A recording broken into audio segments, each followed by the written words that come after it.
अस्सलाम वालेकुम and good morning.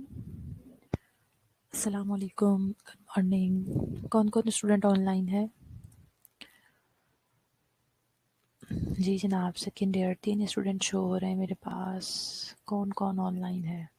Jennifer, Nimra and John. Please बेटा ये बताइएगा सबसे पहले, मेरी आवाज़ आ रही है आपको? जेनिफ़र, निम्रा एंड जॉन, आवाज़ आ रही है मेरी?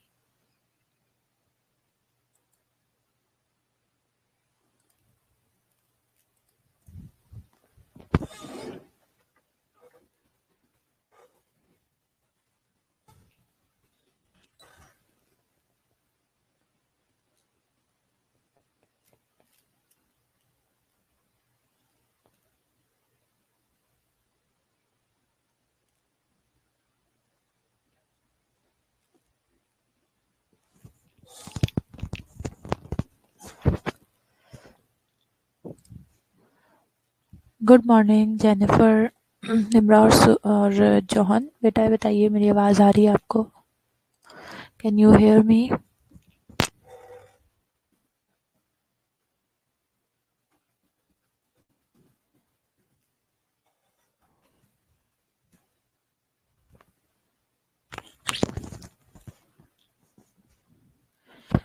Okay, thank you. चलें जी, लेक्चर अपलोड कर रही हूँ। जल्दी जल्दी से बाकी स्टूडेंट्स भी ज्वाइन कर लें ताकि हम अपना लेक्चर स्टार्ट करें। कुछ वेसल्स के बारे में हम स्टडी कर रहे हैं। एन्यूरिज्म आपको पढ़ा दिया, एथेरोस्क्लेरोसिस आपको पढ़ा दिया। तो आज हम डीवीटी पढ़ते हैं, डीप वेन थ्रोम्बोसिस। इनके बारे में कुछ चीज़ें स्टडी करते हैं। ठीक है बेटा।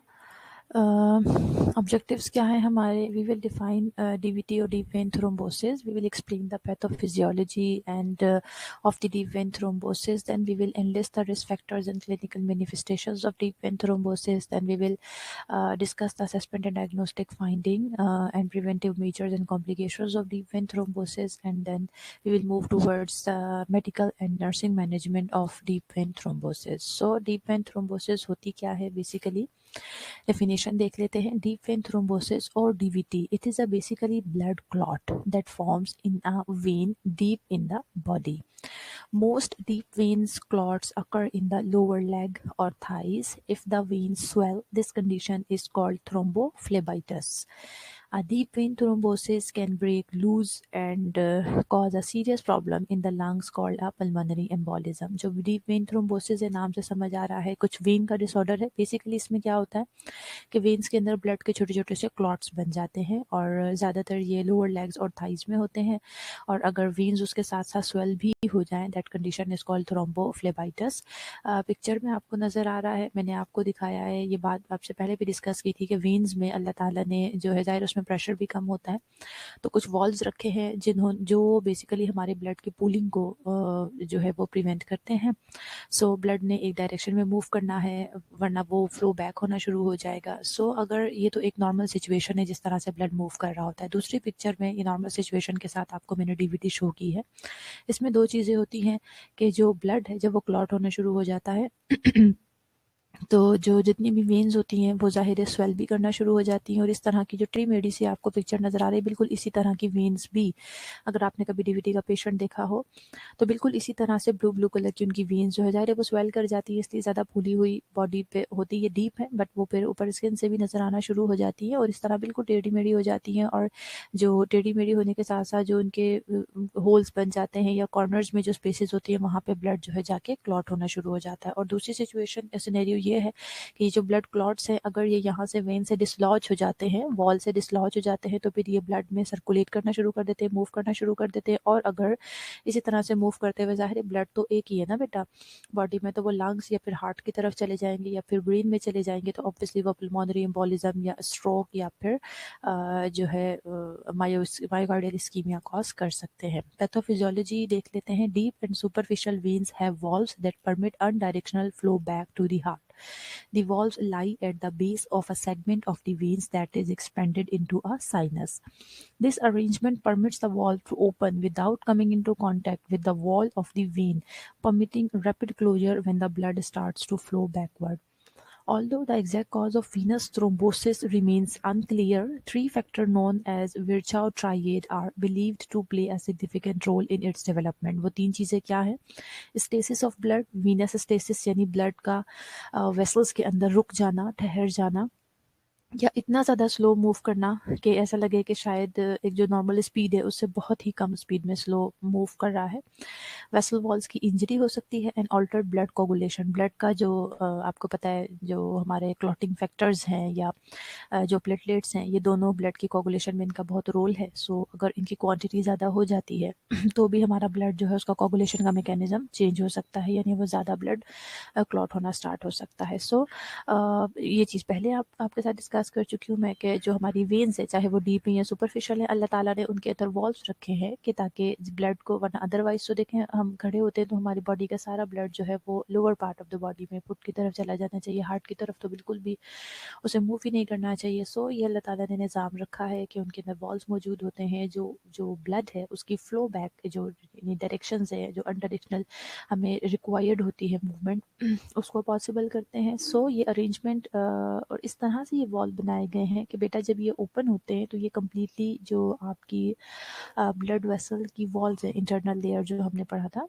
इंटीमा, उसके साथ जाके अटैच नहीं होते, उसके साथ जाकर टच नहीं होते, मतलब कम्प्लीटली उसे कहना चाहिए कि उसके साथ टच नहीं होते, कम्प्लीटली उस एरिया को ब्लॉक नहीं करते।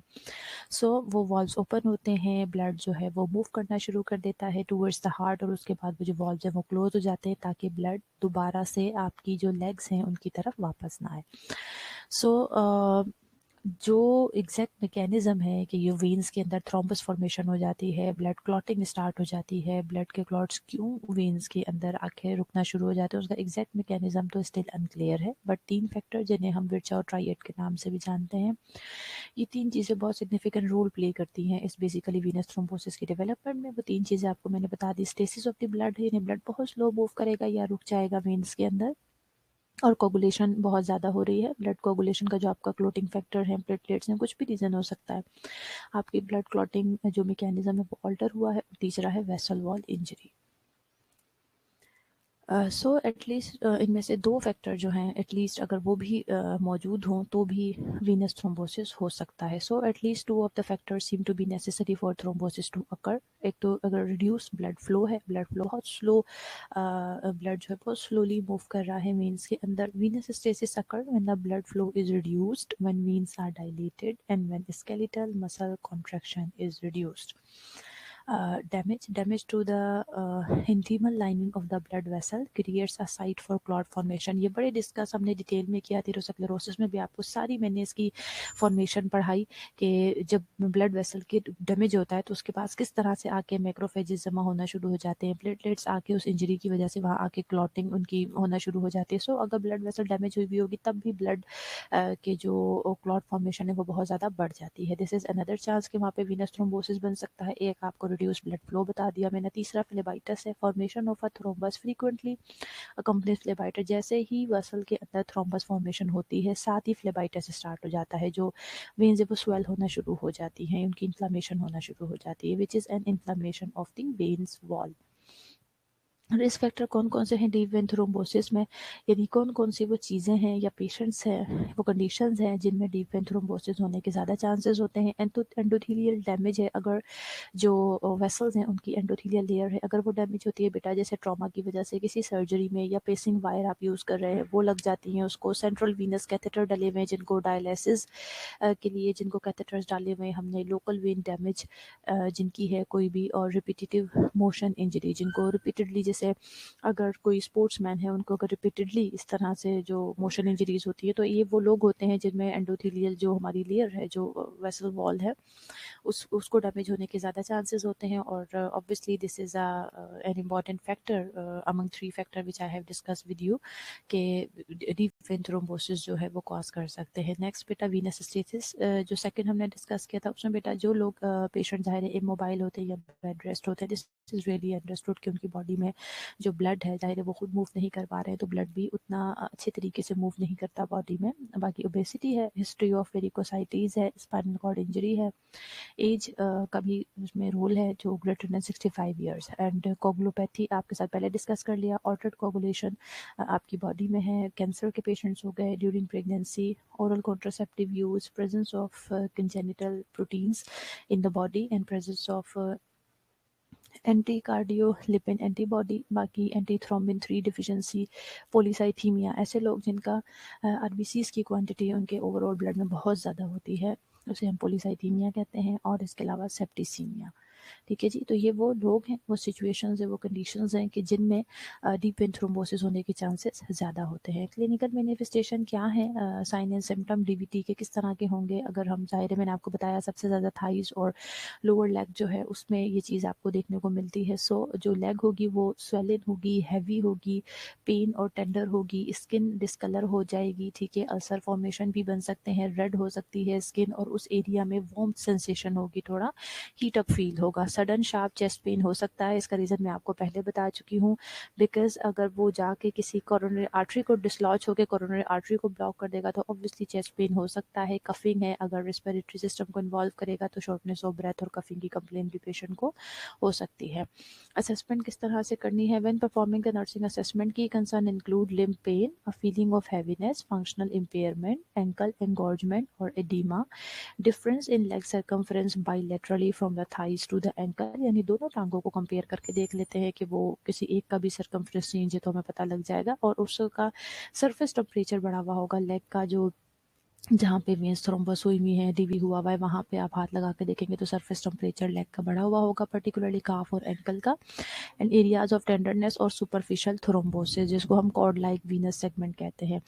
ये तो चीज़ें हमने ज़ाहिर है खुद से पेशेंट से पूछनी है और असेस करना है पेशेंट को। इसके अलावा होमन साइन है बेटा, उसको हम देख लेते हैं। ये भी pain in the calf as the foot is sharply dorsiflexed has been used historically to assess for DVT. जब हम डीवीटी को, एक और चीज़ है होमन साइन आपको पता होना चाहिए, अगर पॉजिटिव आएगा तो होमन साइन अगर पॉजिटिव है तो इट मीन्स पेशेंट को डीवीटी है। क्या तरीका कार होता है होमन साइन का? इसमें ये होगा कि अगर हम डोर्सी फ्लेक्स करते हैं अपने पेशेंट के फुट को, पाँव को डोर्सी फ्लेक्स करते हैं तो पेशेंट के काफ मसल में पेन होगा। So this is positive Homan sign और हमें पता लग जाएगा। देखिए ये मैं आपको पिक्चर से भी दिखा दिया है, आपको वैसे तो खैर कुछ पता होना चाहिए बेटा। डॉर्सी फ्लेक्शन मूवमेंट क्या है पाँव की, इस तरीके से हम पकड़ के अगर डॉर्सी फ्लेक्स करते हैं पेशेंट के पाँव को तो ये जो उसके काफ मसल्स है इसमें उसे शार्प पेन होगा पेशेंट को। प्रिवेंशन क्या है बेटे? Venous thrombosis, thrombophlebitis and DVT can be prevented especially if patient who are considered at high risk are identified and preventive measures are instituted without delay. Obviously हमें अगर risk factor आपको पढ़ा दिए हैं, आपको मालूम है, तो जितने भी रिस्क पे पेशेंट होंगे अगर आप अर्ली स्टेज के ऊपर उन्हें हाई रिस्क वाले पेशेंट्स को आइडेंटिफाई कर लेंगे तो आप प्रिवेंटिव मेजर्स जो हैं उन्हें उनके ऊपर अगर आप प्रिवेंटिव मेजर्स अप्लाई करना शुरू कर देंगे विदाउट डिले तो ऑब्वियसली आप उनको, चाहे वो थ्रोम्बोफिलेबाइटिस हो, डीप वेन थ्रोम्बोसिस हो, उससे आप प्रिवेंट कर सकते हैं। प्रिवेंटिव मेजर्स में है क्या क्या बेटा? अगर जैसे बेड रिडन पेशेंट है, आप सबको पता है, हम कहते हैं कि इलास्टिक स्टॉकिंग, जो कंप्रेशन स्टॉकिंग है वो उन्हें पहनाएं। उसका ये होता है कि 2 से 3 घंटे के लिए उतारें फिर पहनाएं 2 से 3 घंटे। इस तरह करने से क्या होता है कि वो जो एक ब्लड की सर्कुलेशन है वो एक स्टेटिक हुआ है ब्लड फ्लो, वो अच्छी हो जाती है। And use of intermittent pneumatic compression devices and special body positioning and exercises. A further method to prevent venous thrombosis in surgical patient is administration of subcutaneous unfractured और low molecular weight heparin. Heparin का काम क्या होता है? वो body में जो clotting है, यानी ब्लड को क्लॉट होने से, आपको पता है एंटी थ्रोम्बोलिटिक एजेंट है ये, सो ये ब्लड को क्लॉट नहीं होने देगा। जो रीजंस हैं उनको बेसिकली हम ख़त्म कर रहे हैं प्रिवेंशन के थ्रू। कॉम्प्लिकेशन क्या हो सकती है इसकी वजह से बेटे? क्रॉनिक वीनस ऑक्लूजन हो सकती है, क्योंकि जाहिर है अगर हम इस चीज़ को ट्रीट नहीं करेंगे तो वो जो भी वहाँ पे ब्लड के क्लॉट है वो बढ़ना शुरू हो जाएंगे और वो सीवियरली आपकी पूरी वेन को भी ऑक्लूड कर सकते हैं। पल्मोनरी एम्बोलाई वो पहले आपको बता दिया, अगर डिसलॉज हो जाएगा थ्रोम्बस तो वो पल्मोनरी जो वेसल्स हैं उनमें जा सकता है, उसको पल्मोनरी एम्बोलिज्म कॉज कर सकता है। बाकी वल्वुलर डिस्ट्रक्शंस है, chronic venous insufficiency, increase venous pressure, varicosities और वेनस अल्सर्स, ये सारी चीज़ें बन सकती हैं। वल्वुलर वॉल्वुलर डिस्ट्रक्शन, वो जो उसके अंदर वॉल्व्स मौजूद हैं, मैंने आपको बताया कि वेन्स के अंदर जो वॉल्व्स मौजूद है, अगर उन्हें ही इन्होंने डिस्ट्रक्ट कर दिया तो ऑब्वियसली वीनस इंसुफिशेंसी भी होगी, क्योंकि ब्लड रिटर्न ही नहीं हो सकेगा। जो वीनस ब्लड था उसको रिटर्न होना था वो नहीं हो सकेगा, और जहाँ लोअर लेग में अगर ब्लड की पूलिंग होती रहेगी, वॉल्व्स काम नहीं कर रहे ठीक से, तो वहाँ वीनस प्रेशर बढ़ जाएगा। वेरिकोसाइटिस, वेरिकोज जो वेन्स है उनमें भी इन्फ्लामेशन फर्दर हो सकता है, वेरिकोसाइटिस जिसे हम कहते हैं, और वीनस अल्सर्स बन सकते हैं। इसके अलावा वीनस ऑब्स्ट्रक्शन है, increase distal pressure, fluid stasis, oedema, ये वही चीज़ें हैं। अगर हमने वॉल्वुलर डिस्ट्रक्शन पेशेंट में हो गया जिसकी वजह से ज़ाहिर है blood up towards the heart नहीं जा सकता, तो वो पूल होकर lower part of the body में ही जमा होता रहता है। सो डिस्टल प्रेशर भी बढ़ेगा, वहाँ पे फ्लूइड रुक जाएगा, फ्लूइड स्टेसिस मतलब वहाँ पे फ्लूइड एक्यूमुलेट होना शुरू हो जाएगा, उसकी वजह से एडिमा होगा और इवन वीनस ग्रीन हो सकता है। क्यों? क्योंकि ज़ाहिर है वहाँ पे ऑक्सीजन नहीं पहुँच पाएगी ना बेटा उस तरह से ज़्यादा, वहाँ पे जो डीऑक्सीजनेटेड ब्लड है वो वहीं रहेगा, न्यूट्रिएंट्स नहीं पहुँच सकेंगी। और एक और चीज़ ये भी होती है कि ज़ाहिर है वेन में कहीं ना कहीं क्लॉग हुआ होगा, ब्लड आगे नहीं पहुँच पा रहा होगा, तो अल्टीमेटली वीनस गैंग्रीन हो सकता है पेशेंट्स को। ये कॉम्प्लिकेशंस हैं। मेडिकल मैनेजमेंट में बेटे एंटीकोगुलेंट थेरापी है, जो पहले आपको बताया अनफ्रैक्शनड हेपरिन है या low molecular weight heparin use की जाती है। This is anticoagulant therapy. ये क्या करती है कि वो जो वहाँ पे क्लॉट्स बने हुए थे उनके ऊपर बेसिकली इफेक्ट करती है, ब्लड को क्लॉट होने से बचाती है। मेजर्स फॉर प्रिवेंटिंग और reducing blood clotting within the vascular system are indicated in patients with thrombophlebitis, recurrent embolus formation and persistent leg edema from heart failure. They are also indicated in elderly patient with a hip fracture that may result in lengthy immobilization। ठीक है, यानी ये सब preventive में आ जाता है, specially अगर ऐसे पेशेंट्स को हम, ज़ाहिर है प्रिवेंटिव भी है और अगर हो चुका है तो फिर ये ट्रीटमेंट में भी आ जाता है, मैनेजमेंट में भी आ सकता है। उसके अलावा नेक्स्ट है थ्रोम्बोलिटिक थेरापी है। थ्रोम्बोलिटिक भी यही है कि जो थ्रोम्बस बन चुका है उसके लिए हम फिर बॉडी में थ्रोम्बोलिटिक एजेंट जो है वो एडमिनिस्टर करते हैं, ताकि वो जो क्लॉट बन चुका है उसको वो बिल्कुल डिसॉल्व कर दे, ख़त्म कर दे। सर्जिकल मैनेजमेंट क्या है बेटे? Surgery is necessary for deep vein thrombosis when anticoagulant और thrombolytic therapy is contraindicated. ऐसे पेशेंट जिनमें ये दोनों चीज़ें कॉन्ट्रा इंडिकेटेड है, मना है, तो फिर हम सर्जिकल मैनेजमेंट की तरफ जाएंगे। The danger of pulmonary embolism is extreme और the venous drainage is so severely compromised that permanent damage to the extremity will probably result. अगर ये वो सारी सिचुएशंस हैं तो इनमें फिर हम ज़ाहिर है, क्योंकि देखिए पल्मोनरी एम्बोलिज्म का एक बात है, अगर हमने थ्रोम्बोलिटिक थेरापी भी दी, थ्रोम्बोलिटिक थेरापी में क्या है कि अगर क्लॉट बहुत बड़ा था तो वो एकदम से बिल्कुल लिक्विडिफाई तो नहीं हो सकेगा ना बेटा, वो छोटे छोटे क्लॉट्स में ही कन्वर्ट होगा, तो वो भी पल्मोनरी एम्बोलिज्म कॉज कर सकते हैं। सो ये भी वो सिचुएशन है। बाकी वीनस ड्रेनेज बहुत ज़्यादा कॉम्प्रोमाइज़ हुई हुई है, हमारे पास टाइम नहीं है कि हम इंतज़ार करें थ्रोम्बोलिटिक थेरापी अपना इफेक्ट करेगी या एंटीकोगुलेंट जो फैक्टर्स है वो अपना इफेक्ट करेंगे। तो ये वो सारे सिनेरियोज हैं कि जिसमें हमें सर्जरी की तरफ जाना पड़ता है। तो वो बेसिकली सर्जरी क्या होती है? दैट इज थ्रोम्बोबेक्टमी, यानी वो जो थ्रोम्बस बना हुआ है, थ्रोम्बोसिस बना हुआ है, उसका रिमूवल हम करते हैं। This is the procedure of choice. Veena केवा फिल्टर में be placed at the time of the thrombectomy. This filter traps large emboli and prevent pulmonary embolism. Obviously उस वक्त भी हमें ध्यान रखना पड़ता है, हम वीना केवा के ऊपर एक फिल्टर अप्लाई कर देंगे। क्यों? इससे ये हमें बेनिफिट होगा कि ज़ाहिर ब्लड तो अल्टीमेटली हार्ट के अंदर जाना है ना, फिर वहाँ से उसने लंग्स की तरफ जाना है। सो अगर हमने फिल्टर अप्लाई किया होगा तो वो उसको ट्रैप कर लेगा, एम्बुलेंस जो लार्ज एम्बोलाइज हैं उन्हें वो ट्रैप कर लेंगे, और इस तरह से हम पेशेंट को पल्मोनरी एम्बोलिज्म से प्रिवेंट कर सकते हैं। नर्स की क्या रिस्पॉन्सिबिलिटीज़ है, नर्सिंग मैनेजमेंट क्या है? हमने अगर एंटीकोगुलेंट थेरापी पेशेंट को दी है तो ऑब्वियसली उसके लिए हम कंटिन्यूसली अपने पेशेंट को असेस भी करेंगे, मॉनिटर भी करेंगे। Monitoring and managing potential complications, ये तो नहीं है कि एंटीकोगुलेंट थेरापी दी है तो हमारा पेशेंट ब्लीड कर और हमें होश ही नहीं है, या उसके किसी और ड्रग के साथ इंटरेक्शन हो गया है, या फिर आपका पेशेंट ऑलरेडी थ्रोम्बोसाइटोपिनिया के ऊपर था या थ्रोम्बोसाइटोपिनिया में तो नहीं चला गया, यानी बेसिकली ये प्लेटलेट के ऊपर जाके एंटीकोगुलेंट जो है वो इफेक्ट करते हैं। तो ऐसा तो नहीं हो गया कि आपकी थेरापी की वजह से पेशेंट की बॉडी में जो प्लेटलेट का काउंट है वो बहुत ज़्यादा कम हो गया। तो ये सारी चीज़ें हमने कंटिन्यूसली अपने पेशेंट को असेस करते रहना होता है, मॉनिटर करते रहना होता है इन सारी चीज़ों के लिए। बाकी अपने पेशेंट को कंफर्ट प्रोवाइड करना नर्स की रिस्पॉन्सिबिलिटी है। इलास्टिक कॉम्प्रेशन स्टॉकिंग्स अप्लाई कीजिए, intermittent pneumatic compression devices apply कीजिए, पेशेंट की डिफरेंट पोजिशनिंग जो है बॉडी की वो चेंज कीजिए, और एक्सरसाइजेज इंकरेज कीजिए। इन सारी चीज़ों से ज़ाहिर है हेल्प आउट होता है कि आपके पेशेंट की बॉडी में जो ब्लड है वो अच्छे से सर्कुलेट करता है और डीवीटी के चांसेस कम हो जाते हैं। So this is the reference. कोई क्वेश्चन है डीवीटी से रिलेट तो आप पूछ लीजिए, मीनवाइल मैं नेक्स्ट लेक्चर अपलोड करती हूँ।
ओके स्टूडेंट्स, नेक्स्ट जो है कार्डियोवास्कुलर नर्सिंग में हम टॉपिक स्टार्ट करने लगे हैं, दैट इज मायोकार्डियल इस्कीमिया या एंजाइना पेन जिसकी वजह से होता है, या जिस पेन को हम मायोकार्डियल इस्कीमिया की होने की वजह से जो पेन है जिसे हम एंजाइना भी कहते हैं। तो दोनों इस टॉपिक के नाम हैं।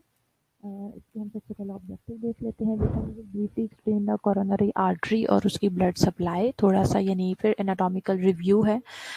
फिर वी विल डिफाइन कि इस्कीमिया क्या होता है और इन्फेक्शन क्या होता है, दोनों में क्या डिफरेंस है। Then we will explain angina pectoris physiology, risk factor which are associated with angina. Then we will classify angina, explain the different types of angina, sign and symptoms of angina, assessment and diagnostic findings of angina. Then we will see what is the medical and nursing management for a patient who is having angina. So ये फिर वही complete anatomy है जो आपको बिल्कुल already पता होनी चाहिए। कोरोनरी आर्टरीज यानी ब्लड को भी तो इटसेल्फ ठीक है, ब्लड हमारा सॉरी हार्ट जो है ठीक है कि पूरी बॉडी को ब्लड सप्लाई करता है, ऑक्सीजनेटेड ब्लड सप्लाई करता है, वहाँ से डीऑक्सीजनेटेड ब्लड कलेक्ट करके लंग्स की तरफ भेजता है, इस पूरी बॉडी का ख्याल रखता है। तो हार्ट को भी तो ऑक्सीजन की ज़रूरत है ना बेटा, न्यूट्रिएंट्स की ज़रूरत है। सो ये जो कोरोनरी आर्टरीज है ये बेसिकली हार्ट की ब्लड सप्लाई होती है और हार्ट की जो ऑक्सीजन और न्यूट्रिएंट्स है उसकी डिमांड को पूरी करती है। ठीक है बेटे, ये राइट एट्रियम है, इसको देखें, राइट कोरोनरी आर्टरी सप्लाई कर रही है। बाकी पोस्टीरियर डिसेंडिंग आर्टरी है, राइट मार्जिनल आर्टरी है, और इसके अलावा लेफ्ट कोरोनरी आर्टरी है, लेफ्ट सर्कमफ्लेक्स आर्टरी है, लेफ्ट मार्जिनल आर्टरी है, लेफ्ट एंटीरियर डिसेंडिंग आर्टरी है एंड डायगोनल ब्रांच है उसकी। ठीक है जी, ये थोड़ा सा शॉर्टली आपको ये भी बता देते हैं कि किस किस चीज़ कौन कौन सी आर्टरी कहाँ कहाँ सप्लाई कर रही होती है। जो लेफ्ट सर्कमफ्लेक्स आर्टरी है ये सप्लाई करती है लेफ्ट एट्रियम को और लेफ्ट वेंट्रिकल को। फिर आपकी राइट कोरोनरी आर्टरी सप्लाई करती है राइट एट्रियम को एंड द राइट वेंट्रिकल को। लेफ्ट एंटीरियर जो डिसेंडिंग आर्टरी है वो सप्लाई करती है राइट वेंट्रिकल को, लेफ्ट वेंट्रिकल को और इंटर वेंट्रिकुलर सेप्टम जो है दोनों वेंट्रिकल्स के दरमियान में जो एक सेप्टम मौजूद है उसे। और बेटे लेफ्ट मार्जिनल आर्टरी जो है ये आपके लेफ्ट वेंट्रिकल को सप्लाई करती है और राइट मार्जिनल आर्टरी जो है ये आपके राइट वेंट्रिकल को और जो एपेक्स पोर्शन है आपके हार्ट का उसे सप्लाई करती है। इसको आप ज़रूर तमाम स्टूडेंट से मैं ये आपका मैं देखें ज़ाहिर है बार बार ये बात समझाती हूँ कि आपके पास टाइम कम है और मैं आपको पढ़ा रही हूँ, छोटे बच्चे तो नहीं हैं आप, और ऑब्वियसली हम ऑनलाइन क्लासेस ले रहे हैं, मैं आपको कोई पनिश नहीं कर सकती, कुछ नहीं कर सकती इस तरह से। सो यहाँ पे थोड़ा सा आपका सेल्फ अकाउंटेबिलिटी और सेल्फ रिस्पॉन्सिबिलिटी का रोल बहुत ज़्यादा आता है। अब जैसे ये मैं आपको पढ़ा रही हूँ, मैंने आपको शॉर्टली यहाँ पे की एनाटमी डिस्कस की है, तो आप ज़रूर तमाम स्टूडेंट एक मरतबा इसकी जो कोरोनरी आर्टरीज जो पूरा एक नेटवर्क है जो सप्लाई है हार्ट की वो आप ज़रूर एक मरतबा रिव्यू कर लें, सब ज़रूर पढ़ लें एक मरतबा। अब हम डेफिनेशंस देख लेते हैं कि इस्कीमिया क्या होता है, इन्फेक्शन क्या होता है। इस्कीमिया ये basically it is a state when a tissue और organ has its arterial perfusion lowered relative to its metabolic needs, or ischemia is defined as condition of inadequate blood supply to an area of tissue। ischemia क्या है, बहुत सादा definition अगर कहें तो ischemia basically वो condition है जब किसी भी एरिया को आपके बॉडी के किसी भी टिश्यू को अगर इनएडिक्वेट ब्लड सप्लाई मिल रही है, यानी उसको ब्लड सप्लाई जितनी मिलनी चाहिए जितनी ज़रूरत है उससे कम मिल रही है, इस कंडीशन को हम इस्कीमिया कहते हैं बेटे। या फिर थोड़ी सी कॉम्प्लिकेटेड डेफिनेशन ये है कि जब भी आप ये वो स्टेट होती है कि जब भी आपकी बॉडी का कोई टिश्यू या ऑर्गन जो है उसको आर्टीरियल परफ्यूजन यानी उसकी आर्टीरियल ब्लड सप्लाई रिलेटिवली कम हो according to the metabolic requirement, जो उसकी मेटाबॉलिक नीड है उससे कम उसको blood supply, arterial blood supply basically कम मिल रही है, तो that situation is called ischaemia. फिर बेटे आता है इन्फेक्शन। इन्फेक्शन जो है बेसिकली टिश्यू डेथ को कहते हैं या नेक्रोसिस को कहते हैं। किस वजह से? Due to inadequate blood supply to the affected area. हम मायोकार्डियल इन्फेक्शन क्यों कहते हैं कि वो स्पेसिफिक एरिया जहाँ पे हार्ट के मसल्स को जब ब्लड सप्लाई एक चंद सेकंड्स के लिए भी जाहिर है अगर वो वहाँ नहीं पहुँच सकेगी ब्लड सप्लाई तो उसकी वजह से उस पर्टिकुलर एरिया की डेथ हो जाती है। That's why we called it myocardial infection. So infection जो है बेसिकली टिश्यू डेथ है या नेक्रोसिस है। किस वजह से? अगर इनएडिक्वेट ब्लड सप्लाई हो किसी भी अफेक्टेड एरिया को। It may be caused bye artery blockage या आर्टरी रप्चर हो जाए या फिर मैकेनिकल कंप्रेशन या फिर वेजो कॉन्स्ट्रिक्शन। इन सारी रीजंस की वजह से ये पॉसिबल है कि पेशेंट को वहाँ ब्लड सप्लाई ना पहुंचे और वो पर्टिकुलर एरिया इन्फेक्टेड हो जाए। अंजाइना पेक्टोरस अब देख लेते हैं क्या है। अंजाइना पेक्टोरस बेसिकली एक क्लिनिकल सिंड्रोम है, ठीक है, that is characterized by episodes और paroxysms ऑफ पेन और pressure in the anterior chest. Angina pectoris basically एक क्लिनिकल सिंड्रोम है जिसमें रिपीटेडली यानी एपिसोड्स होती हैं चेस्ट पेन की या फिर प्रेशर की एंटीरियर चेस्ट में, यानी फ्रंट ऑफ द जो एंटीरियर एस्पेक्ट है चेस्ट का, वहाँ पे उसको पेन या प्रेशर फील होता है। The cause usually यही है insufficient coronary blood flow. This insufficient flow results in a decreased oxygen supply to meet an increased myocardial demand for oxygen in response to physical exertion और emotional stress. जैसे physical या emotional कोई भी stress हमें मिलता है तो obviously हमारी हार्ट बीट तेज हो जाती है ना। क्या होता है, वो हार्ट बीट तेज होती है तो मतलब हार्ट ज़्यादा काम कर रहा है, हार्ट ज़्यादा काम कर रहा है तो उसकी डिमांड बढ़ गई है। उस वक्त अगर आपका, क्यों आपने देखा है कि कोई परेशानी होती है किसी को, अगर एमआई होता भी है, एंजाइना पेन होता भी है, तो वो ज़्यादातर कोई अगर कहते हैं ना कि बहुत ज़्यादा खुशी की खबर या फिर स्पेशली कोई दुख होता है, कुछ होता है, उसी सिचुएशन में ही क्यों होता है, किसी और टाइम पे जनरली क्यों नहीं होता। उसका रीज़न यही है कि जब हमें फिजिकली इमोशनल स्ट्रेस मिलता है तो हमारा हार्ट का वर्कलोड बढ़ जाता है। हमारा हार्ट जो है बॉडी के जो स्ट्रेस है उसे कंपनसेट करने के लिए ज़्यादा ज़ोर ज़ोर से बीट करना शुरू कर देता है। जब वो ज़्यादा ज़ोर ज़ोर से काम करना शुरू करेगा तो ऑब्वियसली उसकी ऑक्सीजन डिमांड भी बढ़ेगी। लेकिन अगर हमारी कोरोनरी आर्टरीज में कोई प्रॉब्लम है और हमारी कोरोनरी आर्टरी जो है उसकी ऑक्सीजन डिमांड को टाइमली मीट नहीं कर पाएंगी तो पेशेंट को जो है इंसुफिशेंट जो फ्लो है उसकी वजह से पेशेंट को एंजाइना हो जाता है। Angina is usually caused by atherosclerotic diseases. Almost invariably, angina is associated with a significant obstruction of a major coronary artery. जो हम चीज़ें देख लेते हैं पैथोफिजियोलॉजी में। एक तो सबसे पहले अथीरोस्क्लेरोसिस, जो कल आपको बताया था कि कोई भी प्लैक फॉर्मेशन हो जाती है, अथीरोस्क्लेरोसिस बड़ा डिटेल में मैंने आपको पढ़ाया। एक तो वो रीज़न हो सकता है, ठीक है, ग्रेजुअली आहिस्ता आहिस्ता उसकी वजह से आपकी जो कोरोनरी आर्टरी है वो ऑब्स्ट्रक्ट हो सकती है। दूसरी चीज़ क्या है, आर्टीरियल स्पैज़म, जैसे अभी मैंने आपको रीज़न बताया वेसोकॉन्स्ट्रिक्शन का। अगर किसी भी वजह से आपकी आर्टरी में एकदम से स्पैज़म आ जाता है, ठीक है, तो सडन रिवर्सिबल ऑब्स्ट्रक्शन हो जाती है। ये बिल्कुल आर्टीरियल स्पैज़म ऐसा होता है कि उसमें आपकी जो आर्टरी है वो कोलैप्स हो सकती है। जब वो कोलैप्स हो जाएगी तो भी अल्टीमेटली ब्लड सप्लाई नहीं हो सकेगी, बट ये जो है रिवर्सिबल ऑब्स्ट्रक्शन होती है। इसके अलावा बेटे अगर अथीरोस्क्लेरोसिस है, यानी इटसेल्फ जो ब्लड वेसल वॉल है उसके अंदर तो चेंजेस आई हुई हैं, उसके साथ साथ जो प्लैक था वो उसके अंदर थ्रोम्बस या प्लैक जो कुछ भी था वो अगर स्प्लिट हो गया है, उससे अलग हो गया है, टूट गया है, तो वो उसी ब्लड में मूव करता हुआ कोरोनरी आर्टरी तक आ सकता है और उसको वो ओक्लूड कर सकता है।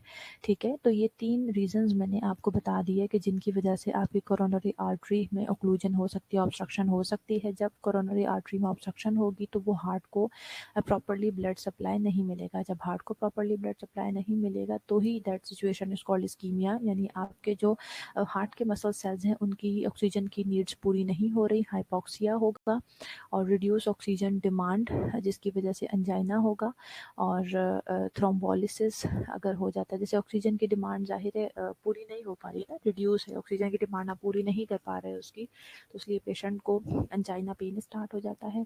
और थ्रोम्बोलिसिस अगर हो जाए, यानी वो जो थ्रोम्बस फॉर्मेशन थी वो ब्रेक डाउन हो जाए, तो ऑब्वियसली अनस्टेबल एंजाइना होगा। क्यों? क्योंकि वो ब्रेक डाउन होकर डिफरेंट कोरोनरी आर्टरीज में भी जा सकती है, जिसकी वजह से पेशेंट को एंजाइना होता है, अनस्टेबल एंजाइना हो जाता है। वो हम फिर आगे डिटेल में पढ़ेंगे, स्टेबल और अनस्टेबल एंजाइना जो भी हैं।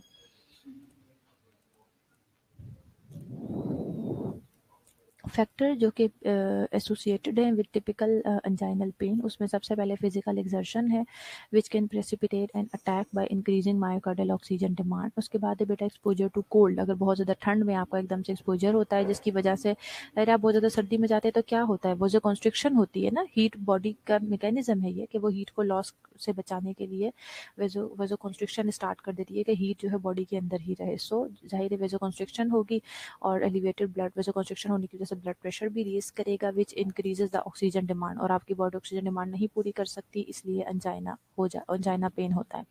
बाकी अगर आपने बहुत ज़्यादा हैवी मील खा लिया है, eating a heavy meal which increases the blood flow. जी राबिया, ठीक कह रहे हैं आप। शिवरिंग में भी तो फिर बॉडी की ऑक्सीजन डिमांड बढ़ जाती है ना, हर चीज़ पूरी बॉडी को तो अल्टीमेटली हार्ट ने ही सप्लाई करना है।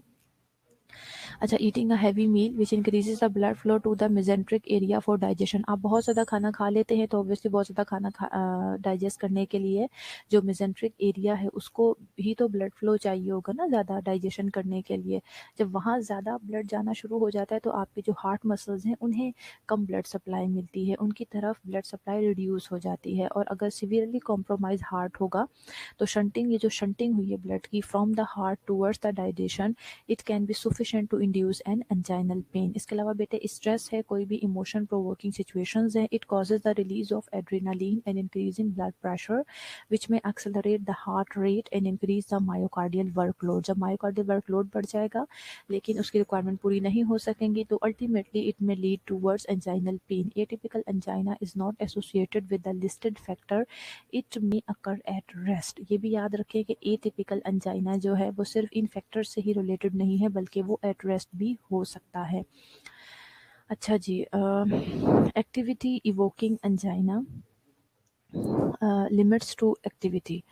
अच्छा, ये क्लास है, कैनेडियन कार्डियोवास्कुलर सोसाइटी ने अंजाइना की एक क्लासिफिकेशन दी है।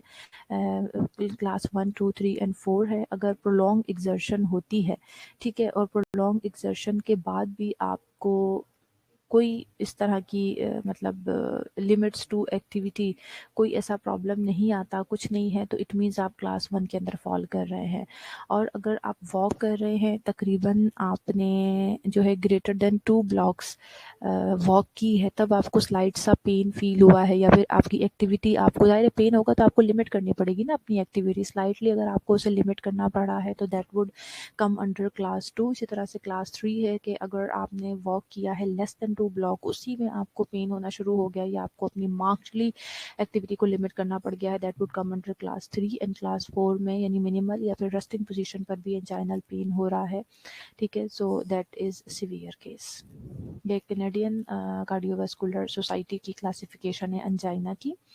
इसके बाद अब ये स्टेबल अनस्टेबल एंजाइना, ये भी कुछ डेफिनेशंस हैं, डिफरेंट टाइप्स ऑफ एंजाइना है, ये आपके साथ डिस्कस कर लेते हैं बेटे। स्टेबल एंजाइना क्या है?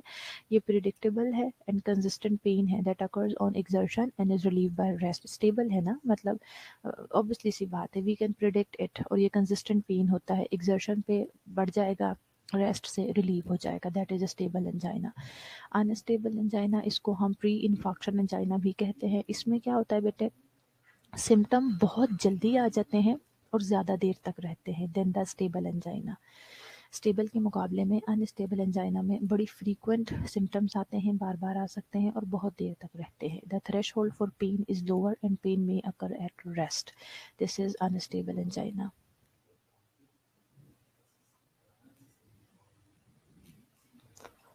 उसके बाद इंट्रैक्टेबल और रिफ्रैक्टरी एंजाइना है। ये बेटा सिवियर इनकेपेसिटेटिंग चेस्ट पेन है, ये बड़ा सिवियर पेन होता है। और इनकेपेसिटेटिंग का मतलब कि आप उसे टॉलरेट नहीं कर सकते, आपकी कैपेसिटी से बाहर वो पेन होता है, दैट इज कॉल्ड इंट्रैक्टेबल और रिफ्रैक्टरी एंजाइना। उसके बाद वेरिएंट एंजाइना है, जिसे प्रिंसमेंटल एंजाइना भी कहते हैं। ये इसमें क्या होता है, पेन होता है at rest with reversible ST segment elevation. अगर ईसीजी करें उस वक्त तो एसटी सेगमेंट की एलिवेशन भी आएगी, thought to be caused by coronary artery vasospasm. Basically इसमें एथेरोस्क्लेरोसिस इतना रीज़न नहीं होता, इसमें रीज़न होता है कि जो वेसल्स हैं उनका स्पैज्म हो गया है, कोरोनरी आर्टरी का स्पैज्म हो गया है। फिर बेटे साइलेंट इस्कीमिया है, objective evidence of ischemia such as ECG changes with stress test but patient reports no symptom. Silent इसीलिए उसे कहते हैं कि पेशेंट आपको कोई साइन सिम्टम नहीं बताता।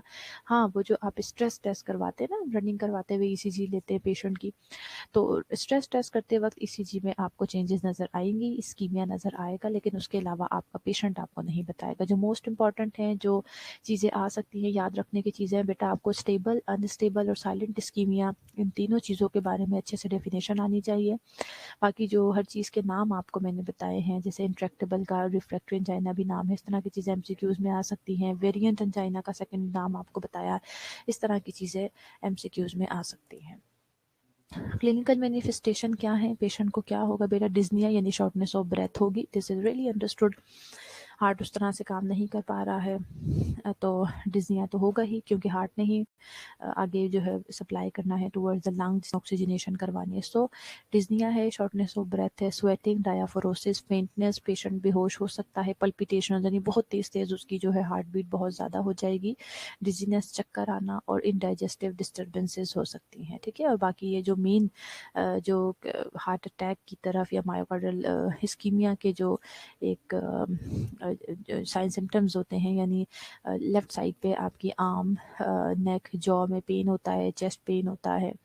ठीक है, और बाकी चीज़ें तो वही हैं जो मैंने आपके साथ डिस्कस कर ली। Assessment and diagnostic finding क्या है? The diagnosis of angina is often made by evaluating the clinical manifestation of ischemia and the patient history first of all.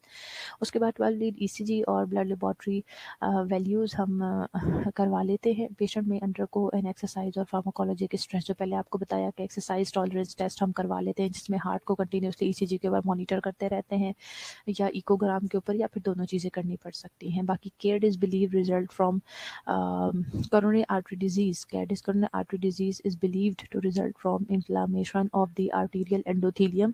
So ये मैंने आपको पहले बता दिया कि आर्टरीज की जो इंटरनल लेयर इंटीमा है, एंडोथीलियम है, उसका कोई भी इन्फ्लामेशन होता है तो उसकी वजह से भी पेशेंट को कोरोनरी आर्टरी डिजीज हो सकती है। सो उसके लिए हम सी रिएक्टिव प्रोटीन जो है बेसिकली इन्फ्लामेटरी मार्कर है वेस्कुलर एंडोथीलियम का, सो हम सी रिएक्टिव प्रोटीन जो है CRP वो करवा के देख लेते हैं।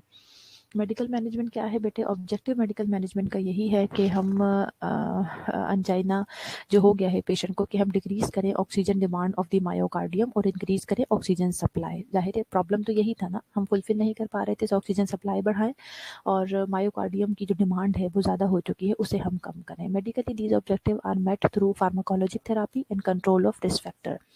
Revascularization procedures to restore the blood supply to the myocardium include, आप सबको पता है, percutaneous coronary interventional procedures हैं, जिसमें जैसे बहुत कॉमन जो है वो कैबिज ही है, और बाकी आपको बता दिया स्टेंट्स डालना पड़ सकते हैं, एंजियोप्लास्टी हो सकती है, और अथीरेक्टमी जो आपको अथीरोस्क्लेरोसिस में भी बताया था, कोई क्लॉट है कुछ है तो उसे हम रिमूव कर सकते हैं सर्जिकली, और कैबिज करना पड़ सकता है, कोरोनरी आर्टरी को बाईपास करके हम ग्राफ लगा देते हैं।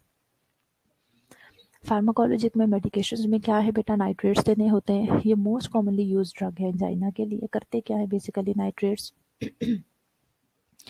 ये जो आपकी वेसल्स की स्मूथ मसल्स हैं उनकी स्पैज़म हुआ है ना बेटा, कॉन्स्ट्रिक्शन हुई हुई है, या अगर क्लॉट भी थोड़ा बहुत वहाँ मौजूद है, तो अगर हम उन स्मूथ मसल्स को रिलैक्स कर देंगे तो अल्टीमेटली वेसल्स डायलेट कर जाएंगी, वेसल्स डायलेट कर जाएंगी तो ब्लड फ्लो बढ़ जाएगा। एंड इसके साथ साथ नाइट्रेट जो है हमें हेल्प आउट करते हैं पल्मोनरी एडिमा, जो कंजस्टिव हार्ट फेलियर, यानी ऑब्वियसली एंजाइना को ट्रीट नहीं करेंगे तो इट में leads to further congestive heart failure, और उसमें ऑब्वियसली पल्मोनरी एडिमा होता है, तो ये इस चीज़ को भी ट्रीट करने में हमें हेल्प आउट करते हैं। जो नाइट्रेट्स दिए जाते हैं उनमें बेटा नाइट्रोग्लिसरीन जो मोस्ट कॉमन है, आइसोसॉर्बिड है, नाइट्रोप्रोसाइड है। Severe headache, orthostatic hypotension, flashing जो है इनके कॉमन साइड इफेक्ट्स हैं। उसके बाद कैल्शियम चैनल ब्लॉकर्स भी हम देते हैं, उनका भी काम यही है कि वो हमारी जो वेसल्स हैं उनकी स्मूथ मसल्स को रिलैक्स करेंगे तो अल्टीमेटली ब्लड फ्लो बढ़ेगा। Some of these drugs should be taken with food and caffeine should be limited. Constipation इसका मोस्ट कॉमन साइड इफेक्ट है। एग्जाम्पल जो कैल्शियम चैनल ब्लॉकर की है, एम्लोडिपाइन है, डिल्टियाजिम है, फेल्टोडिपाइन है। अच्छा, उसके बाद बेटे बीटा ब्लॉकर्स हैं, they effective in slowing the heart rate. क्यों? क्योंकि कार्डियक एक्टिविटी बहुत ज़्यादा हुई हुई है, तो बीटा ब्लॉकर क्या करेंगे, थोड़ा सा कार्डियक वर्कलोड कम कर देंगे, क्योंकि वर्कलोड कम हो जाएगा तो अल्टीमेटली ऑक्सीजन जितनी आ रही है वो भी इनफ होगी। और वैसे भी हमने ऑब्जेक्टिव लिखा है पहले कि हम अपनी ऑक्सीजन डिमांड, अपनी ऑक्सीजन की सप्लाई को बढ़ा देंगे। सो ये एक तो हार्ट रेट को थोड़ा सा स्लो डाउन करता है, डिक्रीज करता है मायोकार्डियल की एक्टिविटी को, और ब्लड प्रेशर को भी थोड़ा सा ड्रॉप डाउन करता है। एग्जाम्पल एसिब्यूटोलोल है, एटिनोलोल है, बिसोप्रोलोल है, कार्बिडिलोल है, मीटोप्रोलोल है, नेबिवोलोल एंड प्रोपेरानोलोल है।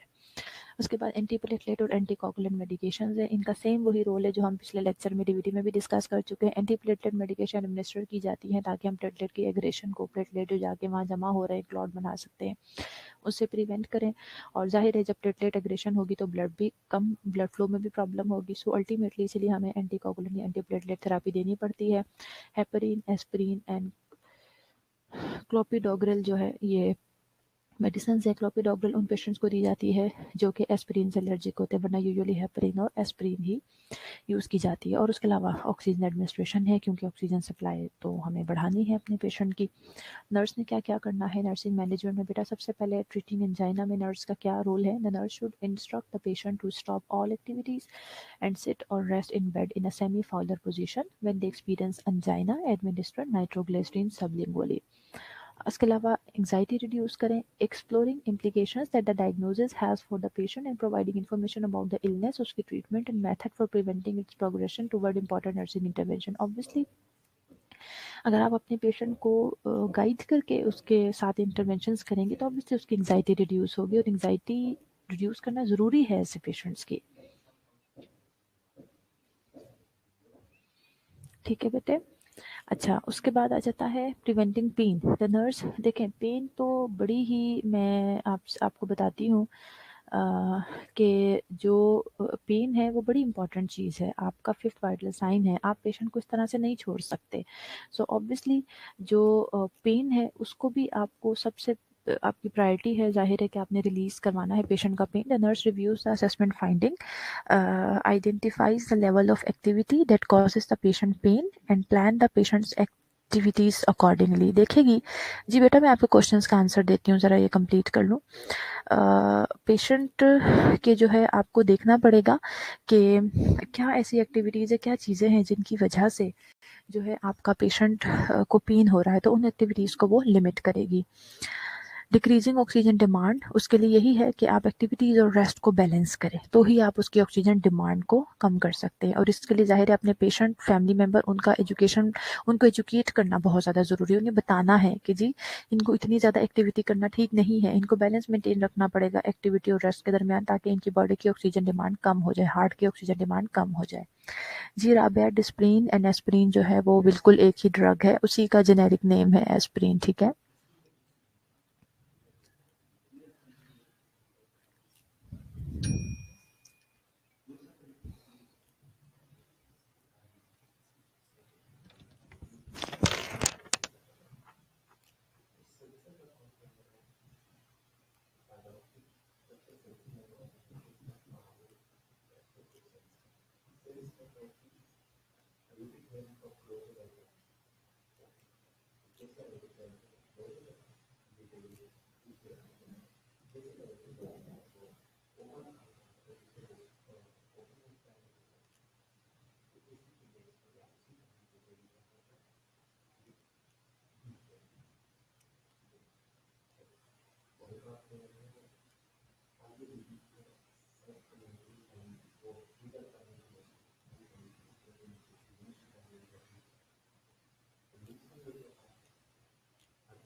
अच्छा सारा बेटा, अंजाइना बेसिकली आप कह सकते हैं, सिम्टम कह सकते हैं उसे। अंजाइना जो है बेसिकली पेन है, यानी जब हमारे जो मायोकार्डियम है उसको ब्लड सप्लाई कम होना शुरू होती है तो हमें अंजाइनल पेन होता है।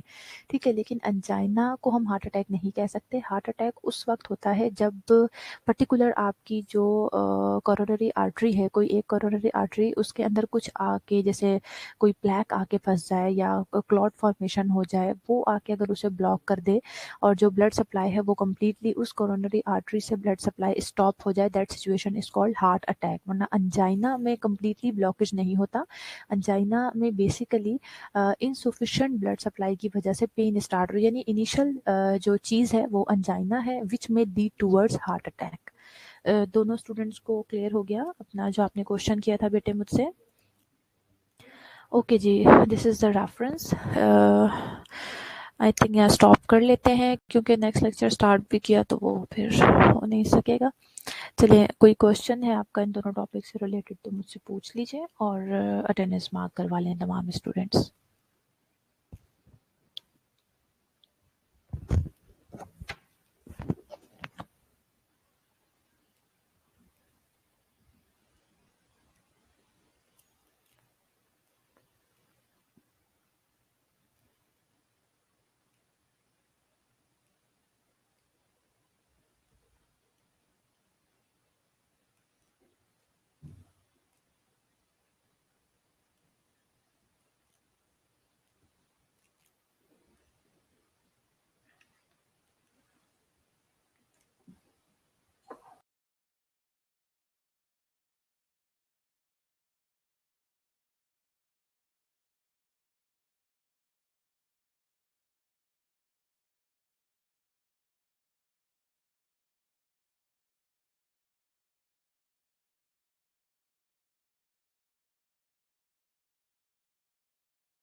ओके स्टूडेंट्स, अटेंडेंस हो गई आपकी। कोई क्वेश्चन है किसी स्टूडेंट का?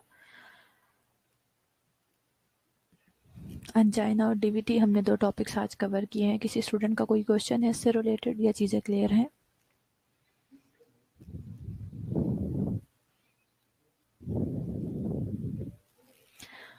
ओके चलें, इंशाल्लाह नेक्स्ट क्लास में हम फिर कोई नेक्स्ट टॉपिक स्टार्ट करेंगे। Take care yourself. अल्लाह हाफिज़।